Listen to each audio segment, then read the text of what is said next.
அனைவருக்கும் வணக்கம். Welcome to Sundaravettai YouTube channel. அனைவருக்கும் தீப ஒளி திருநாள் நல்வாழ்த்துக்கள். இன்றைய பதிவிலே நாம் எதற்காக தீபாவளி கொண்டாடுகிறோம் என்பதை பற்றி பார்க்கலாம். கிருஷ்ண பரமாத்மா நரகாசுரன் என்ற அசுரனை சம்ஹாரம் செய்த திருநாள் தான் தீபாவளி திருநாள். இந்த பண்டிகையிலே நாம் புத்தாடை உடுத்தி கோயிலுக்கு சென்று இறைவனை வழிபட்டு இனிப்புகள் பலகாரங்களை எல்லாம் செய்து உண்டு பட்டாசுகளை எல்லாம் வெடித்து இல்லங்கள் தோறும் தீபங்களை ஏற்றி அந்த தீப ஒளி எப்படி இருளை நீக்கி ஒளியை தருகிறதோ பிரகாசமாக இருக்க செய்கிறதோ அப்படி நாமும் பலருக்கு பயன்படும் வகையில் இருக்க வேண்டும் என்று இறைவனிடம் வேண்டிக் கொண்டு மகிழ்ச்சியுடன் வாழ்த்துக்களை பரிமாறி தீப ஒளி திருநாளை கொண்டாடி வருகிறோம். கிருஷ்ண பரமாத்மா எதற்காக நரகாசுரனை கொன்றார்? நரகாசுரன் என்ற அசுரன் அனைவருக்கும் பல தீங்குகளை இழைத்து வந்தான். அவனை எப்படியாவது அழித்து விட வேண்டும் என்று அனைவரும் பகவானிடம் மன்றாடினார்கள். பகவான் கிருஷ்ண அவதாரத்தில் இருக்கும் பொழுது அவர் எப்படியாவது இந்த நரகாசுரனை கொன்றுவிட வேண்டும் என்று திட்டம் தீட்டுகிறார். நரகாசுரன் ஒரு வரம் பெற்றிருந்தான். என்னுடைய தாயினால் தான் எனக்கு மரணம் நேர வேண்டும் என்ற ஒரு வரத்தை பெற்றிருந்தான். எந்த தாய்க்குத்தான் பிள்ளையை கொள்ள மனசு வரும்?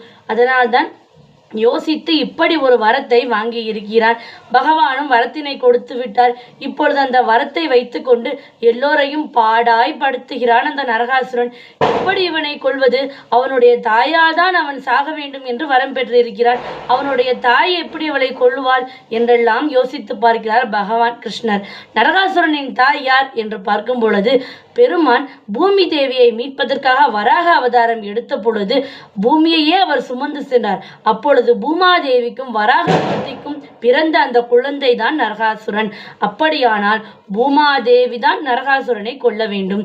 பூமாதேவி ஒரு சிறு உயிரினை கூட தன்னுடைய குழந்தை என்று நினைப்பவளாயிற்றே, பொறுமையின் சிகரமாயிற்றே, அவள் எப்படி நரகாசுரனை கொல்லுவாள் என்று பெருமாள் யோசித்தார்.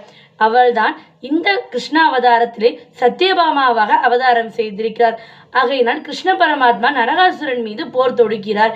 கிருஷ்ணன் வேண்டுமென்றே தன்னுடைய மாயையின் காரணமாக மயங்கி விடுகிறார். அவரால் ஜெயிக்க முடியவில்லை, போரில் வெற்றி பெற முடியவில்லை.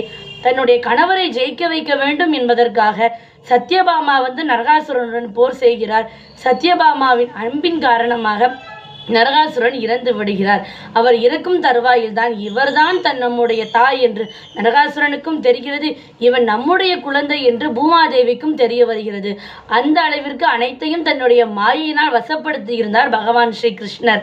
நரகாசுரன் இறக்கும் தருவாயிலே தன்னுடைய தாயின் மடியில் உயிர் நீக்கிறார். சத்யபாமையின் கண்களில் இருந்து தாரை தாரையாக நீர் வழிகிறது. நரகாசுரன் சொல்கிறார், நான் பெரிய பாவம் இழைத்து விட்டேன் தந்தையே, இப்பொழுதுதான் எனக்கு புரிகிறது. தாங்கள் சாட்சாத் அந்த ஸ்ரீமன் நாராயணன் என்று உணராமல் நான் உங்களுடனேயே போர் செய்தது மன்னிக்க முடியாத பெருங்குற்றம்தான். எவ்வளவோ அநீதிகளை எல்லாம் நான் செய்திருக்கிறேன். என்னுடைய இந்த இறப்பினை யாரும் வருந்தாத வகையிலே பட்டாசுகள் வெடித்து பலகாரம் உண்டு புத்தாடை உடுத்தி தீபாவளி திருநாளாக கொண்டாட வேண்டும். இதைத்தான் நான் உங்களுடன் வேண்டிக் கொள்கிறேன் என்று நரகாசுரன் சொல்ல அவருடைய வேண்டுதலுக்கு இறங்கி இந்த திருநாளை அனைவரும் கொண்டாட வேண்டும் என்று பகவான் கிருஷ்ணர் அனைவருக்கும் ஆசி வழங்கினார்.